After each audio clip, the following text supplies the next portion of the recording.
What do you do when the person who knows your darkest secrets uses them to convince the world you've lost your mind? I've been writing my dark fiction trilogy for 8 years, since I was 16. The books are grotesque, horrifying, and successful. They're how I met my boyfriend John 3 years ago in a writing class. He has a degree in journalism and creative writing. He's read my work before. He knew what I write. Last month, I asked him to beta read a chapter: kidnapping, experimentation, the usual darkness I'm known for. I warned him it was intense. He said he'd be fine. Here's where everything shattered. The next morning, police showed up at my door for a welfare check. John had called them, claiming the descriptions were too real, and suggested I was documenting actual crimes. I was humiliated. After they searched my house and left, I confronted him. He apologized, said the story got in his head, called it a mistake. I tried to move past it, but then I found the folder. John has been documenting everything. My concerning statements, recordings of our conversations, my manuscript pages highlighted as evidence of instability. He's researched involuntary psychiatric commitment laws. He's contacted my family, my former therapist, my publisher, painting me as someone spiraling into dangerous delusions. The police call wasn't a mistake. It was the foundation of a paper trail to have me committed. And if I try to leave, he says he'll finish what he started. Before we begin, tell us in the comments from which city are you watching. And at the end, do not forget to rate this story from 0 to 10. Enjoy the story. The irony is, my books were supposed to set me free. I started writing the trilogy at 16 when most kids were worried about prom dates and college applications. I was crafting worlds where monsters wore human faces and darkness had texture you could feel crawling under your skin. My English teacher said I had a disturbing imagination. My mother refused to read past chapter 3 of the first book, but I kept writing. By 19, I had my first publishing deal. Not a big one, some indie press that specialized in horror and psychological thrillers. But it was real. People bought my books. They left reviews calling them visceral, unputting downable, nightmare fuel in the best way possible. I made enough money that it wasn't just a hobby anymore. Not enough to quit my day job, but enough that I could call myself a working author without feeling like a fraud. The trilogy became my identity. 8 years of pouring everything dark and twisted inside me onto pages.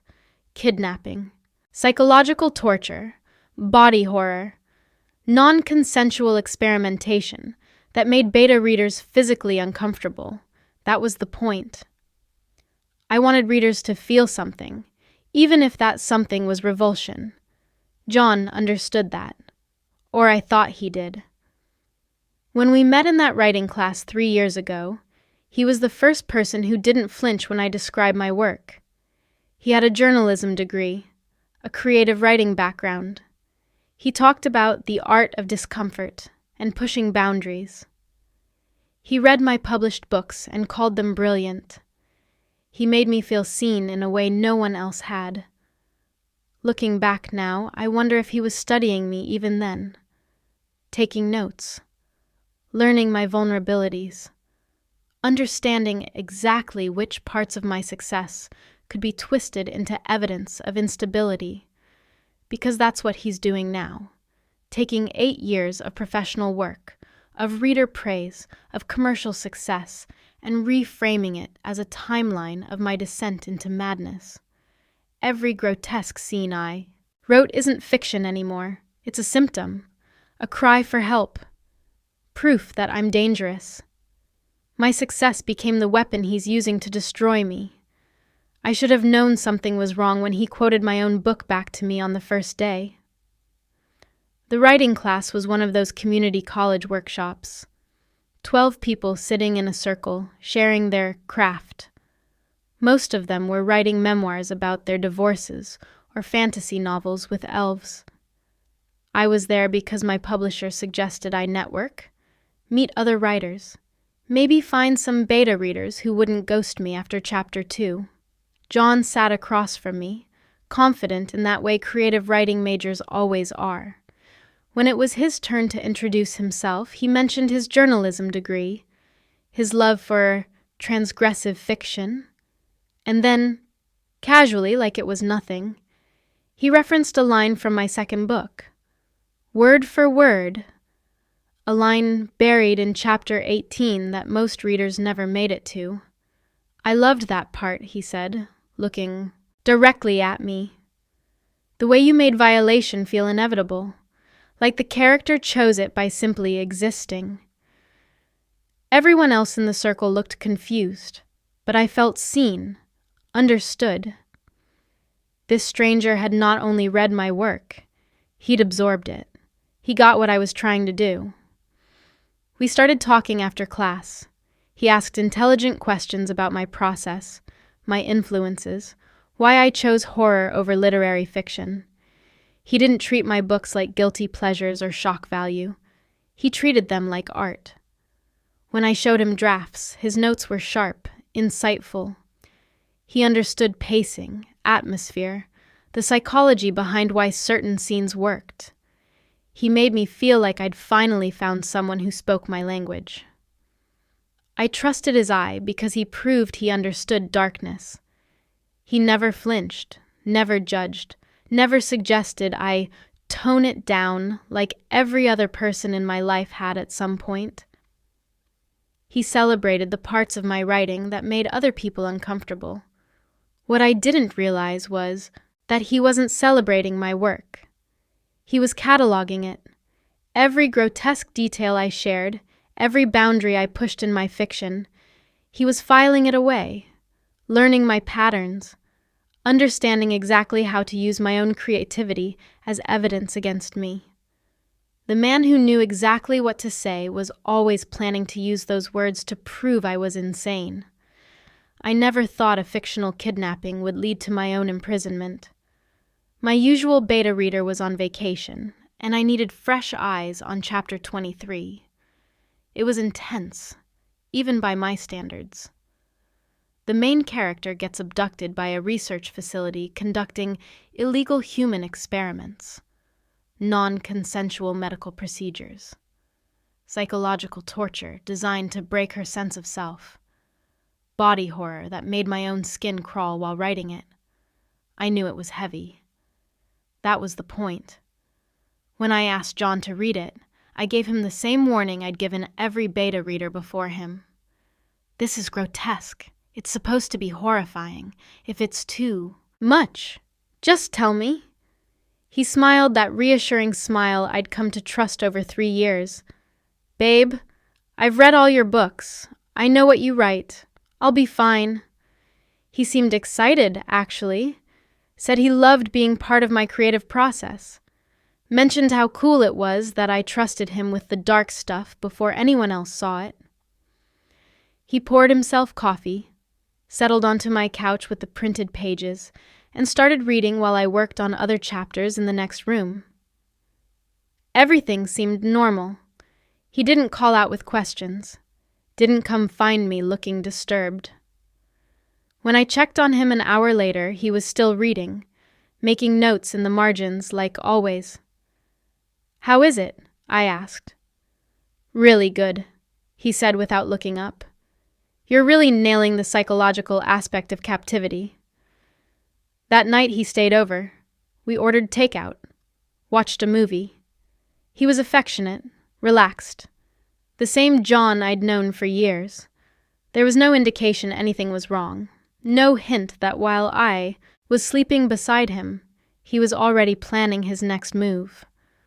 I didn't know that he'd photographed every page of that chapter on his phone, that he'd already drafted the call he'd make to the police the next morning, that he'd highlighted specific passages, the non-consensual elements, the graphic descriptions, the violence, and labeled them too real in his private notes. The chapter was fiction, His concern was premeditated. The police came at 8:47 in the morning, and I answered the door in pajamas. 2 officers stood on my porch, expressions professional but cautious. The older one asked if I was okay, if anyone was hurting me, if there was anyone else in the house. I was confused, still half asleep, trying to understand why police were at my door on a Tuesday morning. "We received a call," the younger officer explained. "Someone reported concerning content, descriptions of violence, non-consensual acts. They were worried about your welfare." My stomach dropped. "It's fiction," I said immediately. "I'm a writer. I write horror novels. It's all fiction." They asked to come inside, to check the house. I let them because what choice did I have?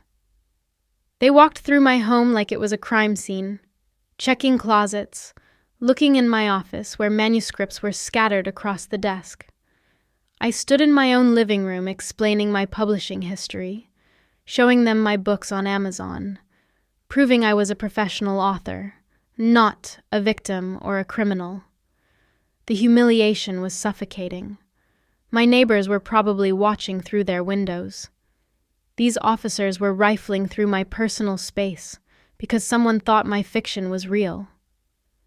After 20 excruciating minutes, they apologized for the confusion and left. I called John immediately. He was still at his apartment. "Did you call the police about my chapter?" I demanded. The pause was too long. "I was worried," he finally said. "It sounded so real. The non-consensual stuff, the descriptions, I thought maybe you were trying to tell me something." "It's fiction, John. You know what I write. You've read my books." I know. It was a mistake.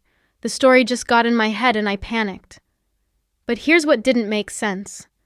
If he was so disturbed by the content that he called the police, why had he stayed at my place that night? Why had he been affectionate and calm? Why hadn't he said anything to me directly? "You should understand how someone could get worried," he continued, his voice taking on that reasonable tone that made me feel crazy for being angry. "Just drop it, okay? It was a mistake." Except it wasn't a mistake, it was a test run. He started small with questions that sounded like concern. The day after the police visit, John came over with apologies and coffee. He held me while I vented about the humiliation, stroked my hair while I cried about having officers search my home. He said all the right things. "I'm so sorry. I should have talked to you first. I was just scared." But then, quietly, he added, "Maybe you could write something lighter for a while. Give yourself a break from the dark stuff?" I pulled back. "My readers expect dark content. That's literally my brand." I know. He held up his hands like he was backing off. "It's just, maybe this is a sign.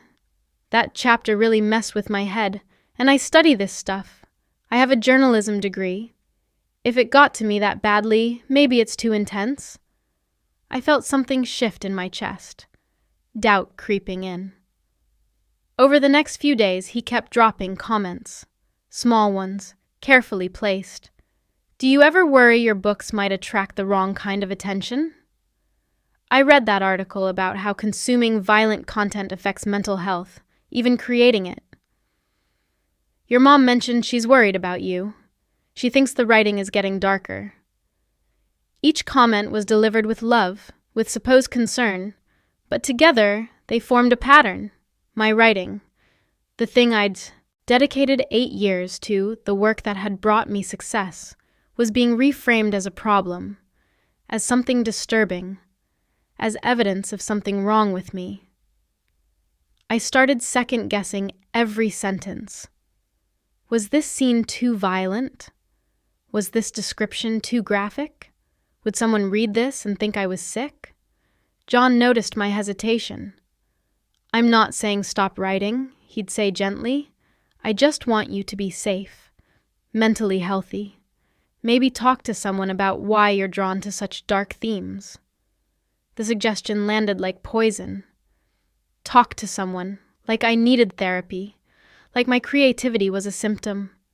I didn't realize he was already talking to people. My family, my former therapist, my publisher, planting seeds, building a narrative where my art wasn't fiction.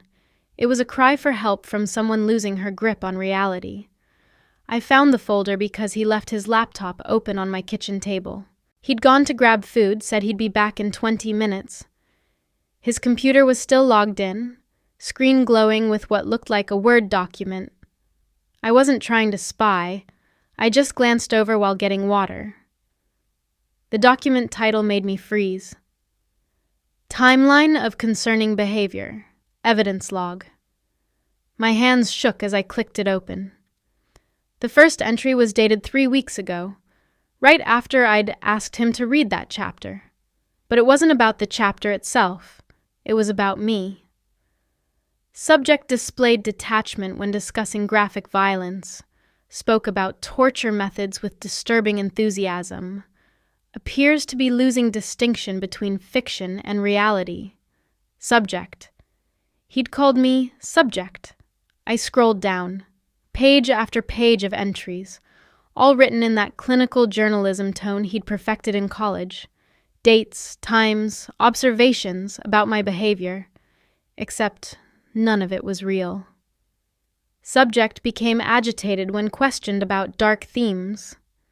Defensive response suggests awareness of problematic content. That was the day I'd snapped at him for suggesting I write lighter material. He'd documented my frustration as aggression. Subject mentioned dreaming about captivity scenario from manuscript, blurred lines between creative process and intrusive thoughts. I had mentioned a dream because I dream about my plots when I'm deep in a writing phase. Every author does. He'd reframed it as a mental health symptom.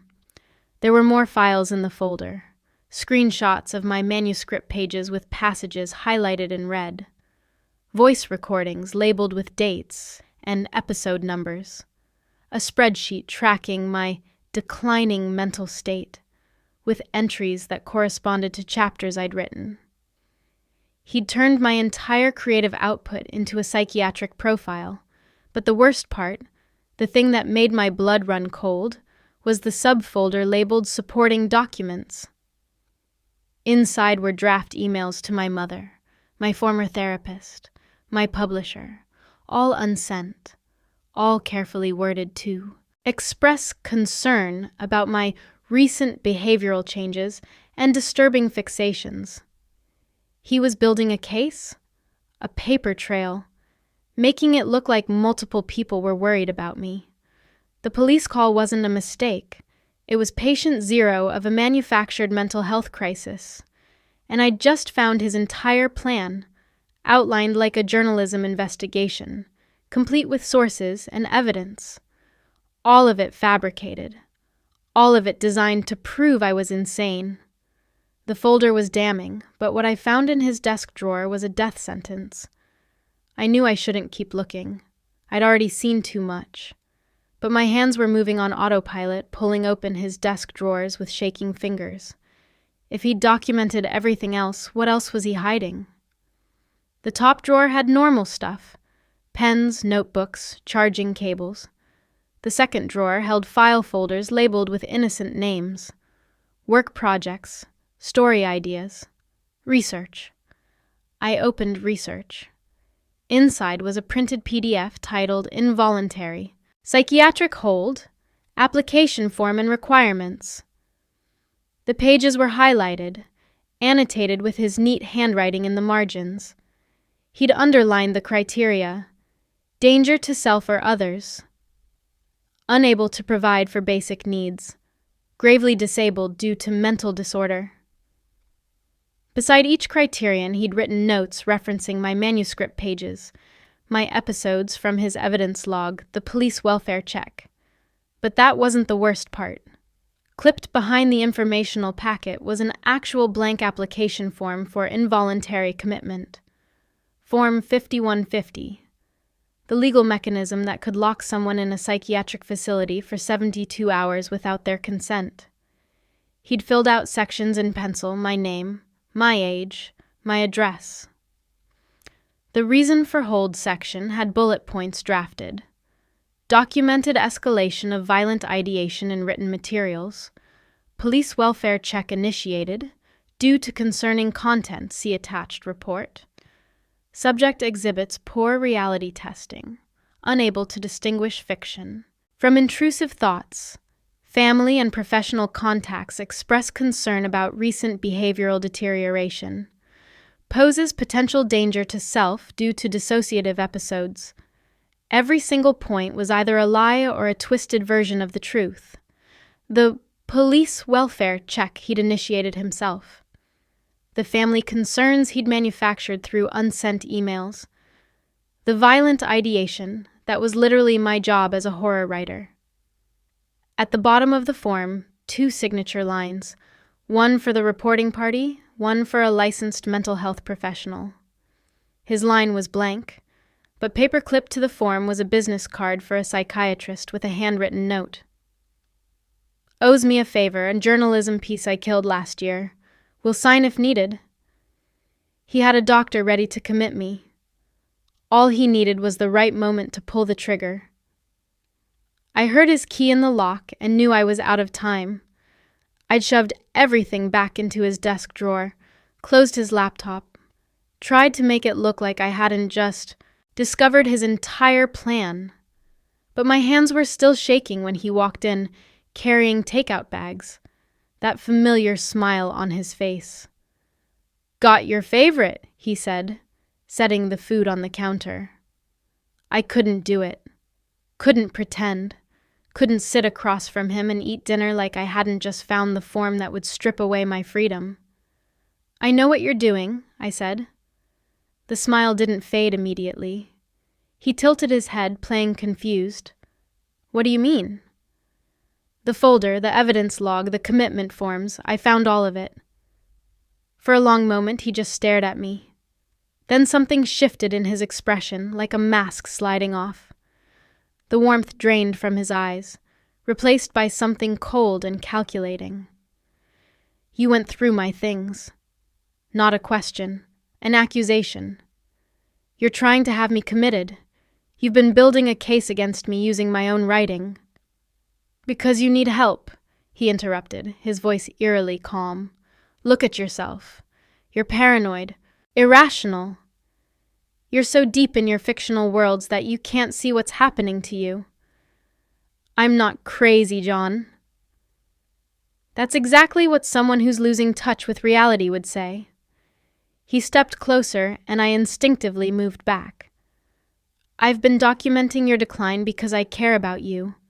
The police welfare check, the conversations with your family, the psychiatrist, it's all to help you before you hurt yourself."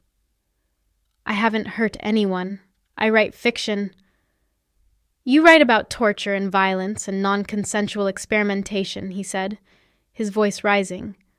"You dream about it. You talk about it like it's normal.